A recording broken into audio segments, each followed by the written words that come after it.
procureur a omis de vous dire qu'ils n'ont jamais éventré mes coffres dans mon domicile en présence de mes enfants ou de mon personnel ou de mes avocats ou de qui que ce soit.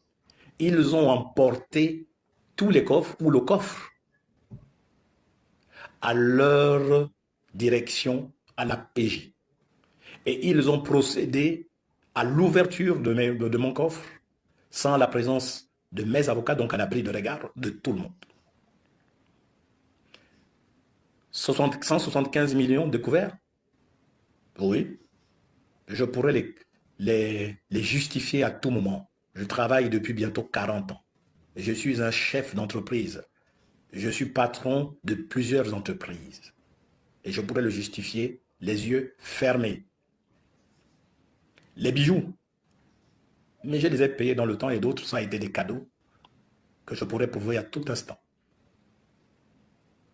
Mais je m'inscris en faux sur les pseudo-dossiers trouvés me compromettant ou me prêtant des intentions de vouloir déstabiliser les institutions de la République. Monsieur le procureur a oublié qu'à ce sujet, le 20 novembre 2024, au parquet de la République, j'ai déposé une plainte où déjà je relatais les faits de ce qu'il y avait une conspiration autour de ma personne depuis le mois de septembre qui tendrait à penser ou à construire des mensonges sur ma prétendue implication à une forme de déstabilisation. Ces révélations ont été faites par les agents de la GR et que c'était initié par leur hiérarchie. Et ça a fait l'objet de transcription par voie d'huissier. C'est ce qui fait la pièce jointe à la plainte que j'ai déposée au parquet de la République le 20 au matin. Tout y est. De tout ce qui s'est fait depuis le 18, où le procureur de la République, en totale sournoiserie, en violation de mes droits, a déposé une interdiction de sortie du territoire, sans me le notifier au préalable. On va dire que c'est son droit. Je ne veux pas faire son travail à sa place. Revenons à la deuxième accusation de présumé viol, inceste et séquestration.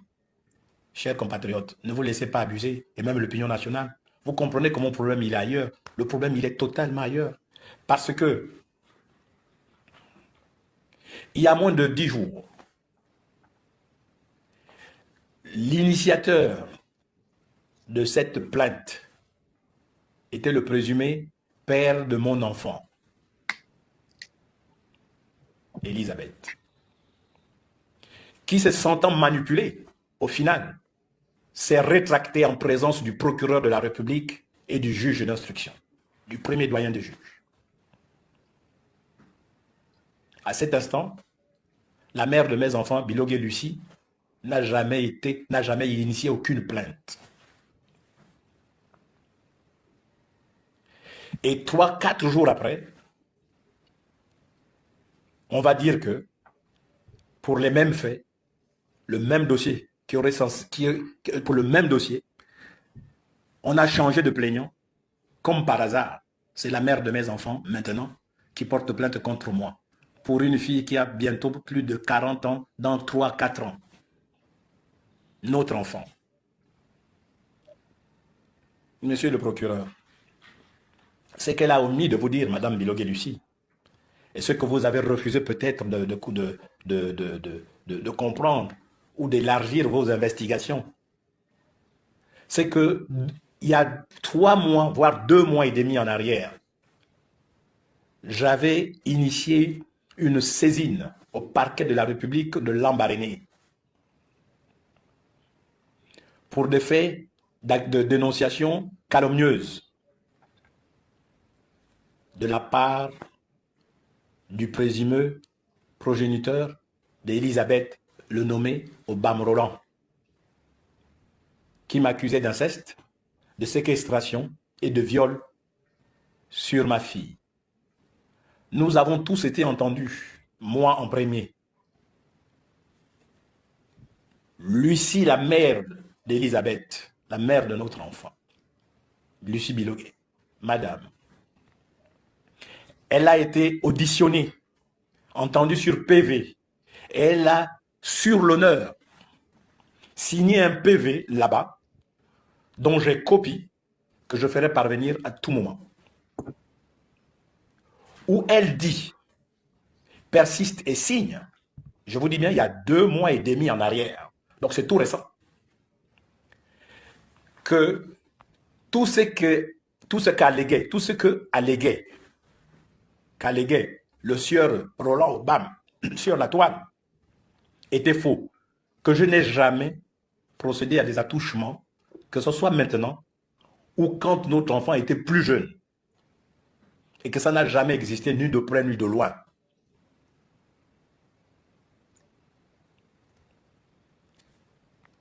Alors, chers compatriotes,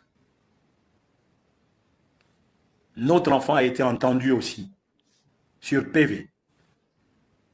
La même chose.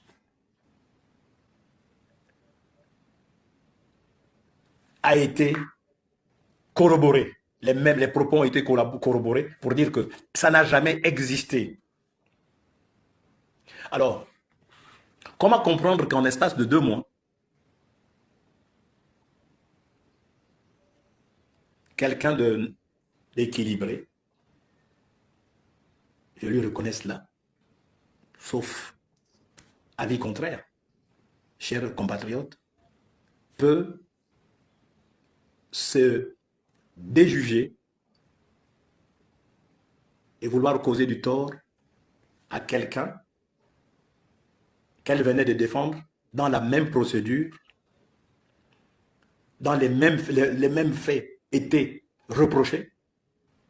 Je dis, il y a un problème, chers frères et chers compatriotes. Et le problème, il est ailleurs. Le problème, c'est le général Oligui Nguema et moi-même qui connaissons. Je pense vraiment avec beaucoup de sagesse que ça n'honore pas tout ce qui se passe dans notre pays. Et la sagesse commande que, à un moment donné, on puisse dire l'intérêt supérieur de la nation, la paix est plus importante que le règlement de compte par personne interposée et par la justice interposée. J'ose croire que c'est l'entourage, que c'est des personnes mal intentionnées qui vous induisent en erreur, Monsieur le Président de la République. Vous et moi, nous savons que nous avons fait un don de soi pour arriver à la situation que nous vivons aujourd'hui. La transition. La transition, Monsieur le Président de la République, chef de l'État, de la transition.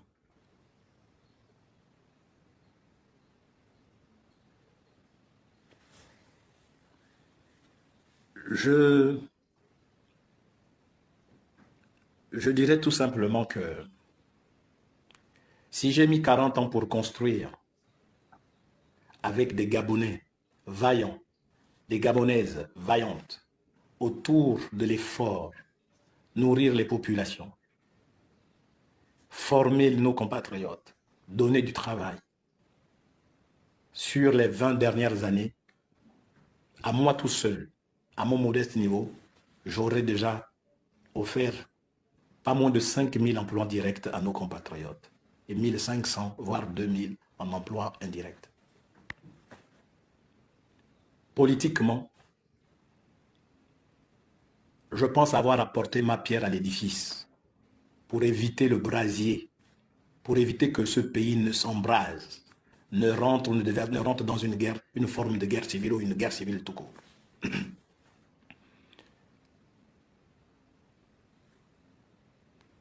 J'appelle à la sagesse vraiment des frères et sœurs. Mon aîné, mon maître Ndong Simon, parce que tu m'as tenu au karaté.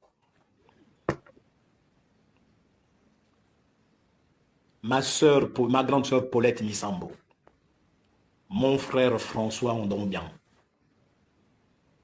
mon oncle Baro Chambrier, mon frère le professeur Ondongosa, mon jeune frère Terence Niemou, mon autre jeune frère Joktan, et j'en passe, et même les membres du CTRI. Nous avons travaillé pour le calme, pour la sérénité dans notre pays, pour la paix retrouvée. Nous avons œuvré ensemble pour la stabilité de notre pays.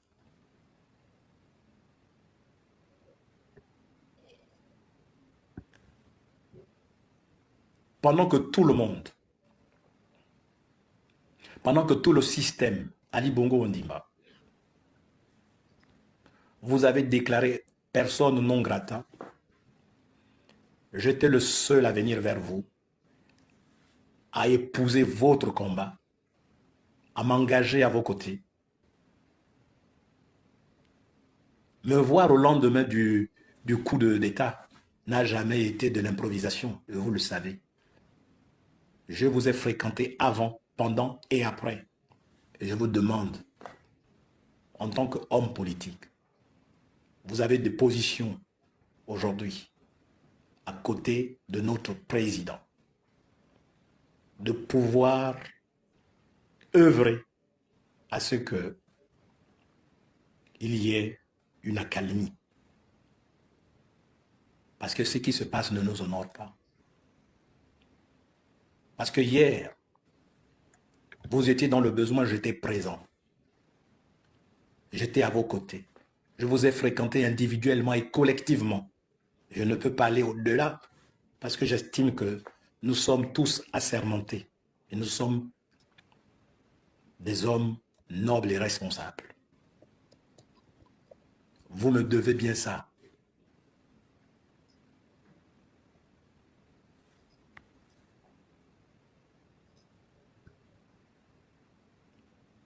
À Monsieur le Président de la Transition,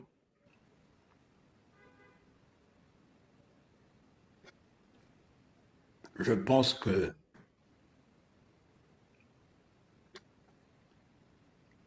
Dieu qui nous a créés ne nous a pas donné l'autorisation de nous autodétruire. Je prie que la sagesse l'emporte sur toutes les passions.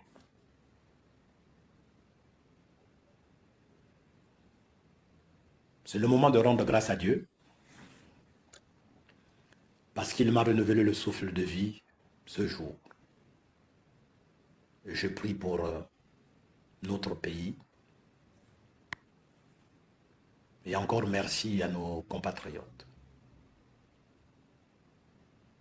qui ne m'ont pas abandonné et qui n'ont pas cru aux premières heures de toute cette machination.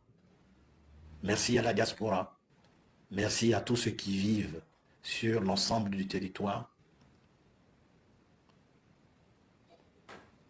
Quand la sécurité me sera garantie, je viendrai en âme et conscience, parce que je ne me reproche de rien. Et mon problème, encore et encore, je le répète, il est politique. Parce que tout le reste, c'est de l'habillage et c'est de l'invention.